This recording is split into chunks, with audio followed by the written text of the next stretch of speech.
Olá, você está no canal do YouTube Família, Amor e Cuidado, que nós apresentamos muita coisa interessante que você gosta, que nos dá respostas e feedback positivos. Muito obrigado. Toque aí, inscreva-se no canal, toque no sininho para você receber avisos que saem toda semana.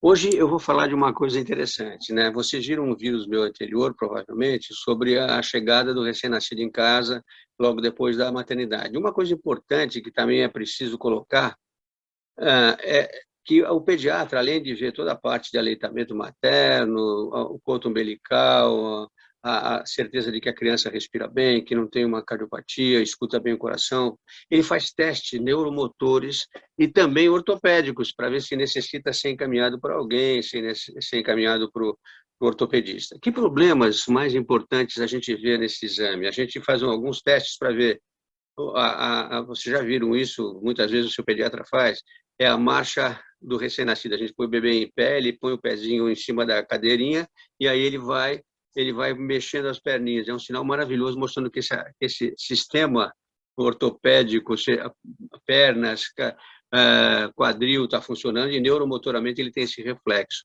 Outro reflexo a gente chama reflexo de Moro. A gente põe a criança deitadinha, levanta, ela abre os braços. Esse Moro é outro, é o Moro médico, né? E outra coisa é ver as preensões. Você puxa o nenê pela mão, ele vem com a mãozinha grudada, mostrando que ele tem o reflexo da preensão palmar. Tem no pezinho também um reflexo de preensão plantar, que significa que ele está neurologicamente, ortopedicamente bem.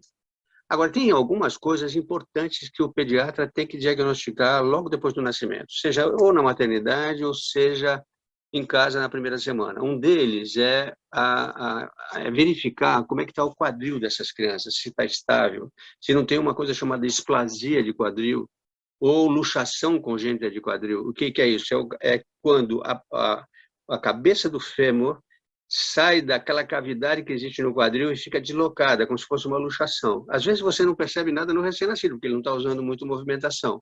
Mas à medida que ele cresce, se você não faz o diagnóstico precoce, você pode ter complicações. Ele vai começar a engatinhar com dificuldade. Eu tive uma criança minha que só vi mais tarde, que a mãe veio muito preocupada, porque quando ele engatinhava, ele ficava rodando, só uma perninha se movimentava bem, a outra era luxada. Isso chama-se luxação congênita do quadril, que é uma coisa simples, e quando diagnosticada a tempo, tem tratamento e cura sem problemas. E como é que se faz isso? É com um teste que o pediatra faz, rodando as duas perninhas na cabeça do fêmur, dentro da cavidade glenoide, do quadril, e você sente um cliquezinho. Se sentir esse clique, isso chama-se sinal de Ortolani positivo. E essa criança tem que ser examinada. Tem que fazer um exame. Geralmente as pessoas fazem um simples. Antigamente fazia raio-x de quadril, tá? Hoje em dia a gente tem com ultrassom muito mais facilidade, menos agressividade de fazer isso. Se é positivo, o pediatra e o ortopedista infantil orientam para usar uma fralda mais grossa, mais apertada, para fazer a cabeça do fêmur se encaixar e ficar com a perninha mais aberta. Até porque vocês sabem que nessas culturas orientais, principalmente que a mãe carrega o filho nas costas com a perninha aberta, elas estão prevenindo essa luxação de quadril, porque a posição da perna breve encaixadinha nas costas da mãe. E isso é o que se faz. A gente faz alguma coisa para esse quadril ficar com as perninhas mais abertinhas e faz isso durante o tempo. Raramente a gente precisa fazer coisa mais séria, com gesso e tal. Geralmente só isso, aí, um diagnóstico precoce, o exercício e a colocação das fraldas adequadas, você pode resolver o problema. Esse é um dos principais problemas ortopédicos que a gente tem que ver no período neonatal. Mas tem outros. Tem outros para ver a integridade do sistema locomotor. Se joelhos, pés, as articulações estão adequadas e também, principalmente, a posição dos artelhos, os dedos do pé. E quando a criança vai começar a andar lá pelos 8, 9 meses, 1 ano, ele tem que apoiar bem os dedos dos pés. Se ele, às vezes, tem um problema de implantação de um dos dedos, principalmente do dedo grande do pé, que a gente chama de polegar na mão, mas no pé é chamado dedo gordo, ou maior dedo, né? Se ele não tiver bem implantado e a criança apoiar, ele vai ter dificuldade para andar. Ele pode andar os dedos um pouco levantados, o que é ruim. E aí ele vai ter que ter um tratamento ortopédico mais tarde. Quando já é diagnosticado isso, você pode fazer mais cedo, já encaminhar para o ortopedista pediátrico, que hoje é uma especialidade importante. Outra coisa são as mãos, né? E também a posição dos artelhos.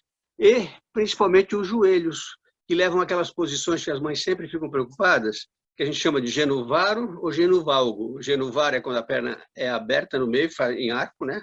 Que é a perna do cowboy.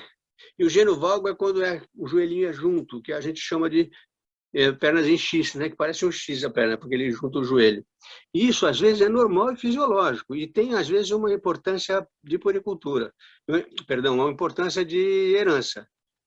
Existem alguns exercícios para tentar minorar isso, mas a maior parte das vezes, com o crescimento, isso acaba desenvolvendo. E é bom saber se na família tem gente com esse tipo de perna. Outra coisa é o pezinho virado para fora, né? Que as mães sempre ficam preocupadas, aquelas crianças que os pés rodam. E, geralmente, elas pensam que é o pé que está com problema, e não é. Às vezes é uma rotação lá em cima, no quadril, com rodada para fora, que o pezinho fica virado. Isso tudo se resolve com fisioterapia, quando o pediatra faz o diagnóstico aí adequadamente. Fiz esse vídeo hoje mais voltado para a área ortopédica, porque é importante que, na primeira, as pessoas às vezes não entendem por que a gente vê a criança no nascimento, e depois de uma semana, no máximo 10 dias, a gente faz outra consulta no consultório, depois faz outra com um mês, e depois começa a seguir mês a mês até o 6º mês, quando a gente aumenta um pouquinho o espaço das consultas. Por quê? Porque essa fase dos primeiros 6 meses são muito importantes para a gente ver tudo isso, não só essas alterações ortopédicas, mas outras, né? A parte do desenvolvimento neuromotor, um reflexo muito importante que o médico mede também, não é tanto ortopédico, mas é neurológico, é o que a gente chama de fuga asfixia. Quando você põe o bebê de bruço, com a boquinha para baixo, ele tem que virar a cabeça sozinho, mesmo com o recém-nascido. Isso é um reflexo fundamental de fuga. Isso também tem um significado importante de ver e mostrar para a mãe, porque um problema que às vezes a gente comete erradamente, quando a mãe está amamentando, ela põe o bebê no seio e empurra a cabeça dele contra o peito. Quando ela faz isso, ele vem para trás, é o reflexo de fuga asfixia. Então, para amamentar bem, você tem que pegar o bebê e levar ele devagarzinho até perto do seio, para ele sentir o bico do seio e pegar, e não empurrar a cabecinha dele. Essas são as questões importantes. Também é importante ver um pouquinho as clavículas, né? Uma coisa que é muito frequente, às vezes, fraturas de clavícula, que a gente realmente só vê mais tarde, então o pediatra tem que palpar aqui as duas clavículas. E outra coisa importante, que às vezes as pessoas têm, é aquela criança que roda a cabeça só para um lado, ela não consegue virar. E o ortopedista pediátrico e o pediatra tem que ver se ela não tem uma estenose do músculo chamado esternocleidomastoideu, que é aquele músculo que sai aqui de trás da cabeça e vai até aqui, e ele é responsável por esse movimento de circulação. Às vezes, num parto assim, às vezes mais rápido, mais traumático, com algum problema, demora um pouco mais, tem um sangramento, pode fazer um nódulo sanguíneo ali nesse músculo, isso faz com que a criança, às vezes, tenha uma contração.